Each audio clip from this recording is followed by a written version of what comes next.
Sebut saja namanya Mbak Vira. Jadi Mbak Vira ini sering sekali namanya kesurupan sewaktu-waktu dan bisa di manapun. Beliau ini sangat terganggu sekali ya, terganggu sekali ketika ngalamin kesurupan itu.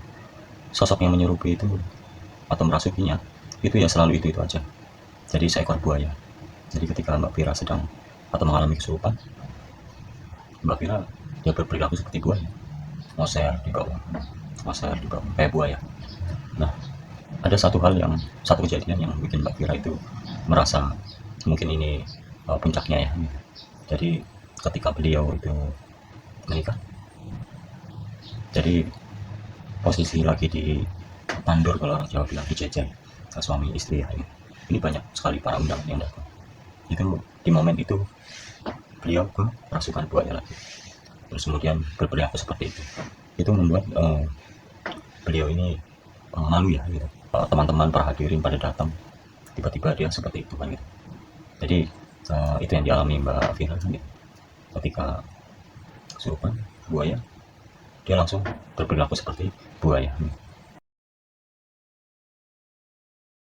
Jadi pada saat itu kita coba lakukan komunikasi gitu. Kita coba gitu kan untuk bisa gitu, berinteraksi dengan buaya tersebut. Dan kita coba tanyakan gitu, kita coba dialog dengan sosok buaya itu. Cuman satu permintaan ketika kita coba dialog kan, yang dia sampaikan itu cuman minta makan. Nah, tentunya hal ini membuat uh, kami bertanya-tanya gitu, kenapa buaya ini kok minta makan. Akhirnya kita coba kumpulkan orang tua, terus dari Mbak Via ini ya, ada bapak sama ibunya, terus kemudian kita coba bertanya gitu kan, apakah maksud dari buaya meminta makan. Saya tanyakan ke bapaknya, bapaknya juga bingung ya malah gitu, ibunya pun juga sama gitu, karena menurut hemat mereka itu tidak ada gitu, tidak ada dari bapaknya mereka atau kakeknya neneknya mereka itu yang mempunyai kebiasaan memberi makan buaya itu seperti itu kan. Jadi apa namanya, mereka juga bingung gitu, ini kok seperti ini. Oke, dalam kebingungan itu kan gitu, kita terus ambil berpikir bahwa oke, kita nggak perlu apa namanya, cari tahu kan gitu kan. Kita nggak perlu cari tahu kan gitu kan, siapa buaya ini gitu dan apa hubungannya sama mereka gitu kan. Apakah ini ada leluhur kan gitu, apakah mungkin juga apa namanya, atau mungkin ada hal yang memang mereka ini nggak paham gitu. Biasanya kalau ini dugaannya kan memang buaya ini adalah jin nasab atau leluhur ya gitu, daripada keturunannya si Mbak Vira ini kan gitu. Bisa jadi mungkin di level di bapak atau neneknya, kakeknya itu nggak tahu kan gitu kan. Cuman bisa jadi di generasi atas-atasnya bisa jadi kan gitu.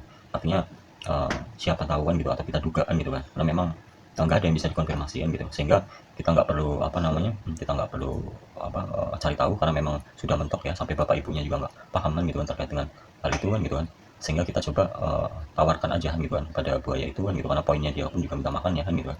Poinnya dia juga minta makan, akhirnya gitu kita tawarkan kan gitu, kita tawarkan untuk uh, kita pindah kan gitu, kita pindah ke suatu tempat kan gitu yang banyak makanannya kan gitu, sehingga apa menjadi poinnya dia itu dapat kan gitu. Dan alhamdulillah kan gitu, buaya tersebut juga menyanggupi kan gitu, menyanggupi dengan catatan kan gitu kan, dengan catatan setelah kita pindah ini nggak lagi mengganggu kehidupan Mbak Vira kan gitu. Jadi kita minta gitu kan sosok buaya tersebut untuk berjanji kan gitu kan, ketika sudah kita pindah ke tempat banyak makanannya gitu kan, itu nggak mendatangi kehidupan Mbak Vira lagi untuk meminta makan. Dan kita pun juga sampaikan bahwa keluarga ini kan gitu kan, sampai sampai kakeknya gitu kan, seingatnya orang tuanya Mbak Vira ini nggak ada hal seperti itu kan gitu kan. Jadi mulai hari ini kan gitu, mulai detik itu juga kita putus kan gitu kan, kita putus. Kalaupun memang di apa generasi sebelumnya itu ada perjanjian, maka mulai hari itu sudah terputus kan gitu. Dan sosok buaya tersebut kita pindah ke tempat yang banyak makanan, dan buaya itu menyanggupi, artinya mau untuk dipindah dan berjanji untuk tidak mengganggu kehidupan Mbak Vira lagi. Pelajaran yang bisa kita ambil dari kisah ini, kalau kita bicara mulai dari kita gitu ya, sebaiknya kita hindarin hal-hal yang seperti itu kan gitu. Kita hindarin hal-hal yang sifatnya itu uh, bekerja sama kan gitu, itu dengan yang namanya jin ya, jin dalam bentuk apapun kan gitu, itu sebaiknya kita hindarin kan gitu. Entah jin dalam bentuk kodam kan gitu, atau mungkin melekat ke benda apa segala macam, itu sebaiknya kita hindarin, karena mungkin eh, takutnya itu bukan hanya kita gitu imbasnya yang kena imbasnya, tapi ya anak cucu kita nanti ke apa namanya ke belakang kan gitu. Nah, seperti yang dialami oleh Mbak Vira ini kan gitu. Jadi kita mulai kan gitu kan langkahnya mulai dari kita sendiri untuk menghindari hal-hal yang demikian.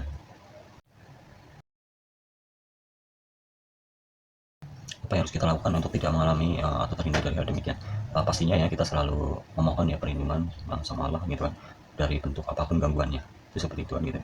Buaya tadi gitu. Alhamdulillah dengan izin Allah itu mau ya untuk kita pindah gitu. Mau juga untuk dia berjanji untuk tidak mengganggu lagi kan gitu ke kehidupannya Mbak Vira gitu. Jadi dan ini sebetulnya kejadiannya sudah lama gitu kan, jauh sebelum Mbak Vira ini nikah gitu kan, karena udah sering terlalu sering dia itu datang ke dalam kehidupannya Mbak Vira, terus kemudian berlangsung di buaya gitu. Cuman mungkin selama ini itu nggak dapet poinnya kan gitu. Mungkin ketika apa ngerasukin Mbak Vira kan gitu kan ya, mungkin apa namanya solusinya atau pendekatannya hanya cuma dikeluarkan aja, dikeluarkan kan gitu kan. Artinya kita nggak coba untuk cari tahu ya, dialog kan gitu ya gitu. Terus kemudian apa namanya kan gitu kan sampai ketemu poinnya makan tadi kan gitu kan. Bagi buah ya sebetulnya yang penting kan makan kan gitu kan. Dramanya mau gimana, ceritanya seperti apa, saya pikir dia nggak terlalu musingin itu kan gitu kan. Cuman ketika dia nggak dikasih makan lama, nggak dikasih makan kan gitu, itu akan jadi masalah kan gitu kan. Dia akan minta pertanggungjawaban dari keturunannya kan gitu, seperti itu kan gitu secara nasab. Jadi memang apa namanya untuk menghindari itu tadi kan gitu, kita harus sesering mungkin kan gitu, sesering mungkin untuk apa namanya meminta perlindungan ya gitu kan dari gangguan apapun itu bentuknya kan gitu.